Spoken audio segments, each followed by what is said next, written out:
Hit list नहीं है। 400 लोगों की संपत्ति जब्त करने के लिए न्यायालय में प्रस्ताव समर्पित है। न्यायालय उस पे विचार कर रही है। 12-1300 और लोगों को चिन्हित किया गया, उनके कागजात तैयार हो रहे हैं जो अपराध से संपत्ति अर्जित किए हैं। उनमें 400 का प्रस्ताव हम लोग ने तैयार करके न्यायालय में भेज चुके हैं और बाकी 12-1300 पे कार्रवाई हो रही है। इसमें liquor mafia, sand mafia, contract killers, इस प्रकार के बहुत सारे अपराधी हैं। नमस्कार। बात हम बिहार के क्राइम की करने जा रहे हैं, जिससे क्राइम को लेकर बड़ी बड़ी बात कही जा रही है।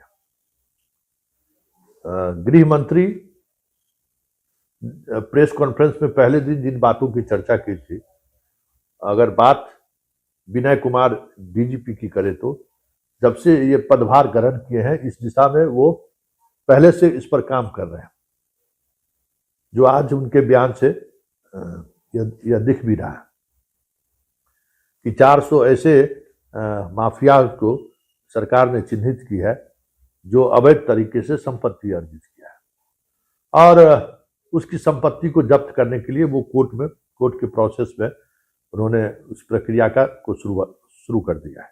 लेकिन सवाल उठता है, ये प्रक्रिया थाने के स्तर से मूव होना है।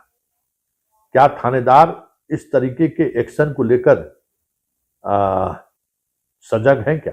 बड़ा सवाल है, क्योंकि जो कुछ भी हो रहा है प्रदेश में, जो भी घटित हो रहा है, कहीं न कहीं थाना प्रभारी का जो वो एक काम करने का जो एक जील होता है ना, वो दिखाई नहीं देता है।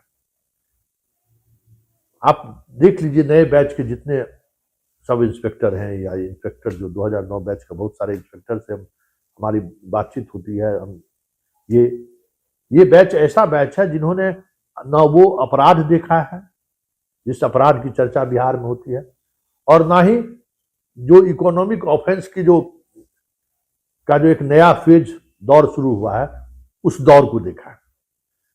क्योंकि कार्रवाई हुई 2014 तक, जब तक अभियानंद जी थे बहुत कुछ हुआ। 2005 से शुरू कीजिए, speedy trial, speedy appeal, arms act में सजा, वो सारी प्रक्रिया 2014 आते आते आते थम सी गई थी और अभियानंद के जाने के बाद तो चर्चा भी नहीं। तो विनय कुमार आज जो मीडिया से बात करते हुए उन्होंने जो बातें कही है कि 400 का हम संपत्ति जब्त करेंगे और 1200 के खिलाफ हम कार्रवाई के लिए आगे बढ़ रहे हैं। हमें लगता है कि अगर 5 ऐसी कार्रवाई भी हो जाए ना, 400 तो बहुत बड़ी बात है, 5 ऐसी कार्रवाई हो जाए तो खेला हो जाएगा। क्योंकि अब अपराध का चरित्र बदल गया है। अब अपराध पैसे के लिए हो रहा है, इकोनॉमिक ऑफेंस ज्यादा हो रहा है। शराब माफिया गलत तरीके से पैसा कमा रहा है, भू माफिया जबरन जमीन पर कब्जा कर ले रहा है, किसी से एक साथ 2-2, 3-3 आदमी को रजिस्ट्री करा दे रहा है। ये सारी चीजें जो हैं एक अलग तरीके का अपराध है। जिस अपराध में न खून खराबा होता है, न उस अपराध में कोई आम लोग प्रभावित होते हैं। मतलब आम लोग, अब जिसका जमीन कब्जा कर लिया वही प्रभावित होगा। शराब पीने वाला क्या प्रभावित होगा? शराब उसको मिल रहा है, वो आनंद में, परिवार वाले उसका प्रभावित, शराबबंदी के बावजूद भी घर तक होम डिलीवरी हो रहा है। तो इस तरीके का अपराध का व्यापक प्रभाव नहीं पड़ता है। इसलिए जो थाने स्तर का जो पुलिसिंग है ना, वो इसको सीरियसली नहीं ले रहे हैं।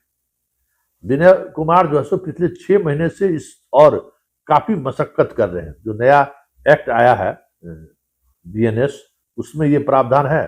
पहले ये ईडी को ये राइट था, लेकिन अभी थानेदार स्तर तक को ये अधिकार मिल गया है बीएनएस में।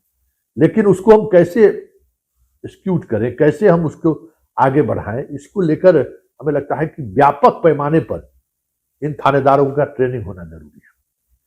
किसी को कोई मतलब नहीं है। इतना संवेदनहीन पुलिस आज तक मैंने जीवन में नहीं देखा। हम खुद पुलिस डिपार्टमेंट को हम देखते रहे हैं, पुलिस डिपार्टमेंट के लोगों को हम बहुत करीब से थाने स्तर तक हमने देखा, लेकिन इस तरीके से संवेदनहीनता हमने नहीं। इतनी संवेदनहीनता तो भाई पुलिस डिपार्टमेंट में तो, इसलिए न संगठित अपराध के खिलाफ कार्रवाई हो पा रहा है और ना ही भू माफिया के खिलाफ कार्रवाई हो पा रहा है, न शराब माफिया के खिलाफ कार्रवाई हो रही है। क्योंकि इस तरीके के माफिया को लेकर जो सिंडिकेट बना है पूरे बिहार में, उस सिंडिकेट से आम लोगों को कोई वास्ता है नहीं, या आम लोग उससे प्रभावित नहीं है, और मीडिया में भी इसको लेकर बहुत ज्यादा हाई तौबा नहीं है। तो थानेदार रिलैक्स है, लूट सको सो लूट, वो भी उसी में भागीदारी है। हर जमीन डील पर थानेदार के घर पैसा पहुंचता है, हर शराब माफिया का थाने से सीधा संबंध है। देखे ना, बता कितना पुलिस का चरित्र गिरा है, गया रेड करने के लिए, उसके घर से कस्बे गायब कर दिया, 4 गो जेल गया है सिपाही। तो मतलब वो न नैतिक बल रहा वो पहले जैसा, और ना ही उस तरीके का इन्वायरमेंट है जो आप उससे काम करवा लीजिए। ऐसे में रोमियो को लेकर स्कूटी जरूर सरकार खरीद लीजिए, लेकिन रोमियो का जो चरित्र है ना, जब तक उस चरित्र में बदलाव नहीं आएगा, हर जगह पुलिस खड़े करके आप क्या पुलिसिंग कर पाइएगा। क्योंकि पुलिस अगर सड़क पर ज्यादा दिख रही है, इसका मतलब पुलिसिंग नहीं हो रही है। पुलिसिंग ऐसा है कि आप पूरे सिस्टम पर जो है सो कंट्रोल होना चाहिए। आपका जो 132 नंबर है, जहां तक हमें, हाँ 132 नंबर है, हम खुद एक दिन उस पर डायल करके देखिए, आने में आधा घंटा का समय लग गया। जो उसका प्रोसेस है, वो प्रोसेस इतना लेंदी प्रोसेस है, उस प्रोसेस में अपराधी मार्ग चल जाएगा 10 किलोमीटर दूर, तब आपका जो है सो पहुंचेगा।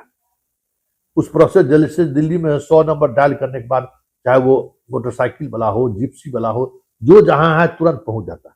100 नंबर सबसे ज्यादा एक्टिव रहता है। उस तरीके से 132 नंबर एक्टिव नहीं है। तो 132 नंबर को एक्टिव करने की जरूरत है। ज्यादा से ज्यादा बाइक का जो पुलिसिंग है उस पर जोर देने की जरूरत है। साथ ही संगठित गिरोह के लोगों को, क्योंकि देखिए उसके पास वकील भी है, सबसे ज्यादा फीस वाला वकील रखता है, आप उसको इस तरीके से घेर नहीं सकते हैं, वकील उसके पास है। फिर सिस्टम में बैठे हुए लोग उसके मदद के लिए हमेशा तैयार रहते हैं, क्योंकि वो किसी का जान नहीं लेता है ना, पैसे से पैसा कमाता है, जबरन जमीन कब्जा कर लेता है।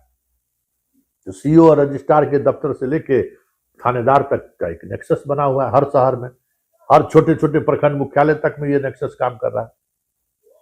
तो जब तक इस नेक्सस को तोड़ने के लिए सिर्फ कानून का नहीं, कानून को हम इंप्लीमेंट कैसे करें, उसका प्रभाव, क्योंकि विनय जी को भी आए हुए 6 महीना से अधिक हो चुका है, वो इंपैक्ट नहीं दिख रहा है जो इंपैक्ट दिखना चाहिए। हाँ, अपराध, हत्या, बाकी लूट वगैरह की घटनाएं वैसे भी अब कम हो गई है। अब उसके प्रति अपराधी को, आज जैसे सिवान में जेवर लूट लिया, यह स्थानीय क्रिमिनल है, लेकिन जो संगठित तरीके से जेवर लूटने का काम कर रहा है, जो वो बिहार का जो हाजी वैशाली का जो गैंग है, इसका सरगना आपको वहाँ पश्चिम बंगाल में जो है सो जो जेल में बंद है, ऐसे लोगों की संपत्ति जब्त करने, ऐसे लोगों पर कार्रवाई करने के लिए बहुत सारा ये है। वो जो जितने उस तरीके के लोग हैं ना, उस पर कार्रवाई कैसे हो, इसके लिए पुलिसिंग का पूरा पैटर्न बदलना होगा, जो अभी तक हुआ नहीं है। हमें लगता है कि सरकार को, या अगर अपराध मुक्त बिहार चाहते हैं या अपराध नियंत्रित बिहार चाहते हैं, तो उन संगठित गिरोहों पर कैसे प्रभावी कार्रवाई हो, ये करने की जरूरत है। सुनिए जरा आज विनय कुमार क्या कह रहे हैं, जरा आप भी सुनिए। समीक्षा बैठक तो हो गई, काफी सारे बिंदुओं पर चर्चा हुई और भविष्य की कार्य योजना तैयार की गई है। आप लोगों ने देखा ही होगा कि किस प्रकार से crime against women, organise crime, जो ऑर्गेनाइज क्रिमिनल्स हैं उनकी संपत्ति को कैसे जब्त किया जाए, इन सभी बिंदुओं पर विस्तार से चर्चा हुई है और उन सभी पर अमल किया जा रहा है। सर 400 लोगों का हिट लिस्ट बनाया गया है सर। हिट लिस्ट नहीं है, 400 लोगों की संपत्ति जब्त करने के लिए न्यायालय में प्रस्ताव समर्पित है। न्यायालय उस पर विचार कर रही है और 1200-1300 और लोगों को चिन्हित किया गया, उनके कागजात तैयार हो रहे हैं जो अपराध से संपत्ति अर्जित किए हैं। उनमें 400 का प्रस्ताव हम लोगों ने तैयार करके न्यायालय में भेज चुके हैं और बाकी 1200-1300 पे कार्रवाई हो रही है। इसमें liquor mafia, sand mafia, contract killers, इस प्रकार के बहुत सारे अपराधी हैं। गृह मंत्री ने एक खास एंटी रोमियो स्क्वाड का गठन की बात कही है सर, जो लड़कियों की सुरक्षा पर। हाँ, उसके लिए जितने इम्पोर्टेंट स्कूल्स हैं, कॉलेजेस हैं, वहाँ पर हम लोग करीब 2000 स्कूटी खरीदने जा रहे हैं, इसी वर्ष खरीदा जाएगा। और उस पर हमारी जो महिला पुलिस पदाधिकारी, महिला पुलिसकर्मी है, वो स्कूल जाने के समय और स्कूल में छुट्टी होने के समय वहाँ पर गश्ती करेंगी और किसी भी प्रकार कि अवांछित हरकतों में शामिल जो व्यक्ति होंगे उन पर कड़ी कार्रवाई करेगी, कानूनी कार्रवाई करेगी, निरोधात्मक कार्रवाई करेगी। Thank you.